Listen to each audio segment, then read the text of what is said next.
parti du constat suivant, c'est que les biocides étaient totalement inefficaces pour traiter le problème. Pourquoi? Parce que le biocide va traiter les bactéries qui sont libres dans l'eau, mais pas celles qui sont en profondeur dans la légionelle, dans le biofilm, pardon. Et en fait, qu'est-ce qui va se passer? Le biocide va rencontrer une zone de type imperméable et ne pourra pas pénétrer en profondeur le biofilm. Donc l'idée que nous avons eue est extrêmement simple. Elle est basée sur la conduction thermique de la chaleur. Et l'on sait que la chaleur est capable de tuer la bactérie à 70 degrés, en très peu de temps, moins d'une seconde. Donc c'est ce principe-là que nous allons utiliser pour justement traiter le problème bactérien dans les réseaux d'eau sanitaire, puisque l'eau sanitaire n'accepte que le chlore comme additif chimique. Tous les autres produits étant interdits. Le principe est très simple. Nous partons de l'idée que toute l'eau qui rentre dans un circuit, elle arrive donc par l'arrivée d'eau froide traditionnelle. Ensuite, nous allons passer dans le circuit suivant. Nous allons monter à haute température dans un échangeur de désinfection, où là, la bactérie va monter très rapidement en température. Elle va passer de 12 degrés en moyenne avec la température d'eau froide à plus de 70 degrés en eau chaude en moins de 2 secondes.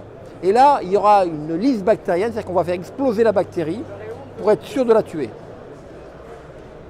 Si par mégarde, elle avait échappé à la chaleur de l'échangeur à plaques, à ce moment-là, l'échangeur qui est ici, qui est un échangeur de pasteurisation, va permettre une transition de l'ordre de 5 minutes dans le ballon, où la bactérie va mettre plus de 5 minutes pour monter ici.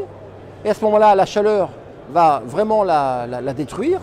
Et là, on est sûr qu'à la sortie du ballon ici, on n'a plus de bactéries. Donc nous nous trouvons une situation suivante. Nous avons de l'eau chaude totalement exempte de bactéries, puisque les essais l'ont montré. Ce qu'il nous faut maintenant, c'est effectivement donc distribuer sur un réseau de l'eau mitigée. Donc l'eau chaude, il n'y a pas de souci. La vanne de régulation qui est ici va permettre à la vanne de recevoir de l'eau chaude, mais il nous faut de l'eau froide.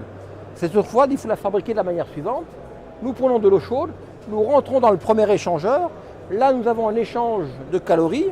L'eau qui était chaude devient froide, l'eau qui était froide devient chaude.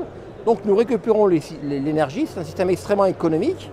Nous fabriquons de l'eau froide aseptisée qui va rentrer ici dans la vanne de mélange et notre boucle va bien distribuer de l'eau aseptisée. C'est une grande simplicité qui ne change en rien des habitudes de l'installateur, puisqu'il va se retrouver avec une installation où il y a un raccordement départ-bouclage, départ eau chaude aseptisée, arrivée d'eau, retour de bouclage. C'est très simple et c'est très efficace. Aujourd'hui, nous avons de nombreuses références sur le sujet.